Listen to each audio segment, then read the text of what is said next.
नमस्कार. श्री स्वामी समर्थ सर्वांना. आजच्या व्हिडिओमध्ये तुम्हा सगळ्यांचं खूप खूप स्वागत आहे. स्वामी तुम्हा सगळ्यांना कायम सुखी ठेवो ही स्वामीचरणी प्रार्थना करते आणि आजच्या व्हिडिओला सुरुवात करते. तर आजचा व्हिडिओ असा आहे की आता उद्या आहे गुरुवार, तर उद्या आहे दसरा. दसऱ्याच्या तुम्हा सगळ्यांना खूप खूप शुभेच्छा. तर आता दसरा असल्यानिमित्ताने आपल्या घरामध्ये एखाद्या व्यक्तीला खूप कर्ज आहे किंवा आपल्या घरामध्ये सतत दारिद्र्य निर्माण होत असेल, घरामध्ये लक्ष्मी टिकून राहत नसेल, तर आपल्याकडे काही झाडांना किंवा काही फुलांना असे महत्त्व दिले जाते की आपण त्या झाडांना म्हणा किंवा फुलांना काही उपाय केला तर आपल्या घरामध्ये माता लक्ष्मी कायम टिकून राहत असते. त्याचप्रमाणे आपल्याकडे जी काही झाडं आहेत तर त्या झाडांचे पण आपण काही उपाय केले तरीही आपल्या घरातील ज्या पण काही इच्छा आहेत तर त्या आपल्या इच्छा तर पूर्ण होतच असतात. पण आपल्याला ह्या ज्या सेवा आहेत तर ह्या सेवा आपल्याला दररोज करणं शक्य होत नाही. त्यामुळे मग आपल्याला काय करायचं आहे की आपल्या घरामध्ये म्हणा किंवा घरातील इतर व्यक्तींना काही ना काही अडचणी निर्माण तर प्रत्येकाच्या घरात होतच असतात. तर आता दसरा असल्यामुळे दसऱ्याबद्दलची आपण जे 9 दिवसामध्ये नवरात्रीचे 9 दिवस उपवास करून हा जो यावेळेस जो दसरा आला आहे तर हा 10 दिवसाचा दसरा आला आहे आणि 10 दिवस झाल्यानंतर 11व्या दिवशी दसरा आपण साजरा करणार आहोत. कारण की प्रत्येक वर्षी 9 दिवस झाल्यानंतर मग दसरा येत असतो. तर दसरा ज्याला आपण विजयादशमी असेही म्हणत असतो, कारण की हा जो सण आहे तर अश्विन महिन्याच्या शुक्ल पक्षातील दशमीला साजरा केला जात असतो. आता हा सण वाईटावर चांगल्याचा विजय दर्शवितो, म्हणून मग हा दसरा जो सण आहे तर साजरा केला जातो. तर आता याबद्दल मग दसऱ्याच्या दिवशी प्रत्येक ठिकाणी प्रत्येक भागांमध्ये दसरा पूजा करण्याची प्रत्येकांची पद्धत जी आहे तर ती वेगवेगळी आहे, पूजा करण्याची म्हणा किंवा दसरा साजरा करण्याची. तर आता काही भागांमध्ये काय केलं जातं की शेतीतील जे अवजारे आहेत तर त्या अवजारांची पूजा केली जाते. त्याचप्रमाणे मग आपल्या घरामध्ये जर कोणत्या वस्तू असतील मोठ्या त्या वस्तूंची पूजा केली जाते किंवा घरामध्ये कोणत्या मशीन असतील किंवा मग गिरण असेल तर मग मशीन, सिलाई मशीन किंवा अजून कोणत्या मशनी असतील तर त्याबद्दलची मग त्या वस्तूंची पूजा केली जाते. तर आता काही भागांमध्ये काय केलं जातं की किचनमध्ये ज्या वस्तू असतात म्हणजेच की गॅस म्हणा किंवा पक्कड, कैची ह्या ज्या वस्तू आहेत ज्या दररोज आपल्याला महत्त्वाच्या माता लक्ष्मी आपल्यावरती कृपा राहावी म्हणून ह्या वस्तूंची पण पूजा केली जाते. तर आता व्यवसाय असेल तर व्यवसायामध्ये ज्या वस्तू असतात त्या वस्तूंची पण पूजा केली जाते. त्यामध्ये मग वाहनांची पूजा केली जाते.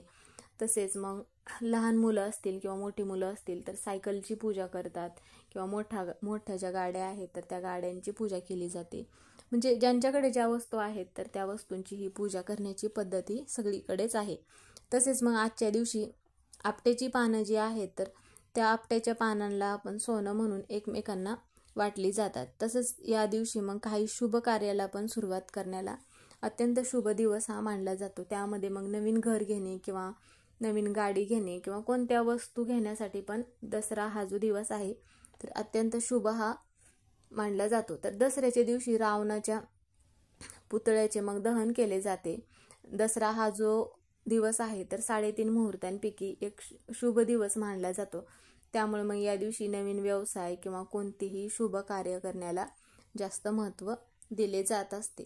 तर आता दसरा म्हटलं की मग आपण काही ना काय सेवा उपाय ह्या करतच असतो. आता ज्यांना नवरात्रीमध्ये माता लक्ष्मीच्या काही सेवा करणं शक्य झालं नसेल मग तर दसरा हा जो दिवस आहे तर या दिवशी पण तुम्ही ज्या सेवा करायच्या राहून गेल्या असतील त्या सेवा तुम्ही मग आवर्जून करू शकता.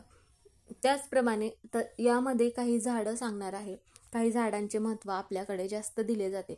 त्या झाडांना जर स्पर्श केला आपण तर मग आपल्या घरातील ज्या व्यक्तींना दारिद्र्य येत असेल सतत तर ते दारिद्र्य पण दूर होत असतं. तर त्यामध्ये पहिलं जे झाड म्हणजेच की आता दसरा असल्या कारणामुळे आपण घरामध्ये तर साफसफाई करून देवपूजा करून सगळे देवांचे वस्त्र बदलून छान फुलांचं तोरण लावून आंब्यांच्या पानांचं तोरण लावून घर म्हणा किंवा देवघर म्हणा छान सजवतो. त्याचप्रमाणे उंबरट्याला हळदीचं लेपन, छोटीशी का होईना रांगोळी, माता लक्ष्मीचे पावलं, आपला जो घराचा मुख्य उंबरटा आहे त्यावरती कुंकवाने स्वास्तिक काढायचं आहे, शुभ लाभ लिहायचा आहे. त्याचप्रमाणे जिथे आपलं तुळशी वृंदावन आहे तर तिथे मग तुळशी मातेपुढं पण आपल्याला ज्या पद्धतीने शक्य होईल तेवढी मग रांगोळी काढायची आहे, माता लक्ष्मीचे पावलं काढायची आहे. तर ह्या ज्या सगळ्या गोष्टी आहेत ह्या आपण दररोज तर करतच असतो. त्याचप्रमाणे दसरा म्हटलं की मग सगळ्या घराची सजावट हे करण्यात तर येतच असते. आता आपल्या घरामध्ये कोणत्या ना कोणत्या व्यक्तीला म्हणा काही ना काही संकटांचा सामना तर करावाच लागत असतो. अशी कोणतीही व्यक्ती नाही की त्या व्यक्तीला काय अडचणी म्हणा किंवा काही संकटे येत नसतील. प्रत्येकाच्या घरामध्ये काही ना काही अडचणी ह्या निर्माण होतच असतात. तर आपल्याला काय करायचं आहे, सगळ्यात पहिली गोष्ट म्हणजे आपण ज्या झाडांना स्पर्श करणार आहोत तर त्यामध्ये पहिलं झाड म्हटलं तर मग ते आहे पिंपळाचं वृक्ष. आता पिंपळाचं वृक्ष म्हटलं की आपल्याला सगळ्यात अगोदर आठवतं भगवान विष्णूचा चेहरा आपल्या पुढे येत असतो. कारण की पिंपळाच्या वृक्षामध्ये सगळ्या देवी देवतांचा वास तर असतोच, तर त्याचप्रमाणे भगवान विष्णूंचा वासही असतो. हे सगळ्यांना माहितीच आहेत. कारण की अनेक दोष जे आहेत तर ते दूर होत असतात. म्हणून पिंपळाच्या झाडाची पूजा करण्याला अनेक महत्त्व दिले जाते. म्हणून आपल्या घराजवळ जर पिंपळाचा वृक्ष असेल तर मग तुम्ही काय करायचं आहे, पिंपळाच्या वृक्षाला नियमित जलार्पण करायचं आहे आणि जलार्पण करून पिंपळाच्या वृक्षाच्या 11 प्रदक्षिणा घालायच्या आहेत. आता पिंपळाच्या वृक्षाला स्पर्श करत असताना काय करायचं आहे, एक दिवा घ्यायचा आहे. म्हणजे जिथे कुठे वृक्ष असेल तिथे जात असतानाच एक दिवा घेऊन जायचा आहे. हा दिवा तुम्ही तुपाचा दिवा घेऊन जायचा आहे आणि दिव्याखाली काय करायचं आहे, आता एखादी पंती घेऊन जायचं आहे आणि त्यामध्ये तूप टाकून मग दिवा घेऊन जायचा आहे. एक पिंपळाचं पान जे आहे तर आपल्याला एक पान घ्यायचं आहे आणि त्या दिव्याखाली पिंपळाचं पान आपल्याला ठेवायचं आहे आणि मगच दिवा प्रज्वलित करायचा आहे. दिवा प्रज्वलित केल्यानंतर पिंपळाच्या वृक्षाला 11 प्रदक्षिणा घालायच्या आहेत आणि प्रदक्षिणा घालत असताना ओम नमो भगवते वासुदेवाय नमः असा मंत्र म्हणत प्रदक्षिणा घालायचा आहे. आणि त्यानंतर काय करायचं आहे, आपली जी पण काही इच्छा असेल तर ती इच्छा पिंपळाच्या वृक्षाला स्पर्श करायचा आहे. म्हणजेच काय करायचं आहे, आपला उजवा जो हात आहे तर पिंपळाच्या वृक्षावरती ठेवायचा आहे आणि आपली जी पण काही इच्छा असेल त्याबद्दल सांगायचं आहे. आपल्या घरातील जे पण काही दोष असतील किंवा एखाद्या व्यक्तीला खूप कर्ज झालं आहे तर त्याबद्दल सांगायचं आहे आणि प्रार्थना करायचं आहे. यामुळे काय होईल की भगवान विष्णूंचा वास असल्यामुळे आपल्या घरातील ज्या पण काही दोष असतील किंवा जे पण काही दारिद्र्य असेल तर ते दारिद्र्य पण नष्ट होण्यासाठी मदत होत असते. त्यानंतरचं झाड म्हणजे वडाचं झाड. आता वडाचे झाड हे जे आहे तर आता वडाच्या झाडामध्ये पण सगळ्या देवी देवतांचा वास असतो असे म्हटले जाते. सगळ्यात महत्त्वाचं म्हणजे वडाच्या झाडामध्ये भगवान शिव वास करतात. यामुळे अनेक धार्मिक विधींमध्ये आपण बघत असतो की वटवृक्षाचे महत्त्व सांगितले गेले आहे. आता वटवृक्षाची आपण जर पूजा केली तर आपल्या पितरांच्या आत्म्यांना शांती मिळते असे म्हटले जाते. जर आपल्या घरामध्ये पितृदोष असेल त्यावेळेस दारिद्र्य घरामध्ये येत असेल तर ह्या गोष्टी सगळ्या घडत असतात. आता पितृदोष दूर होतो म्हणून आपल्याला काय करायचं आहे, वडाच्या झाडाला आपल्याला स्पर्श करायचा आहे. त्या अगोदर काय करायचं आहे, एक तुपाचा दिवा घ्यायचा आहे आणि मग तुम्ही एक तांब्याचा कलश घ्यायचा आहे. त्यामध्ये काय करायचं आहे, त्यात थोडासा गूळ टाकायचा आहे, एखादा गुळाचा खडा, आणि हे पाणी घेऊन जिथे वडाचं वृक्ष असेल तिथे जायचं आहे. तिथे गेल्यानंतर अगोदर हे पाणी अर्पण करायचं आहे आणि त्यानंतर तुपाचा दिवा लावायचा आहे. आपल्या घरामध्ये ज्या काही अडचणी असतील त्याबद्दल सांगायचं आहे आणि मनोभावे प्रार्थना करायचं आहे. आता जी काही प्रार्थना करत असाल, जे पण काही सांगत असाल त्यावेळेस पिंपळाच्या म्हणजेच की वडाच्या वृक्षावरती आपला उजवा हात ठेवूनच सांगायचं आहे.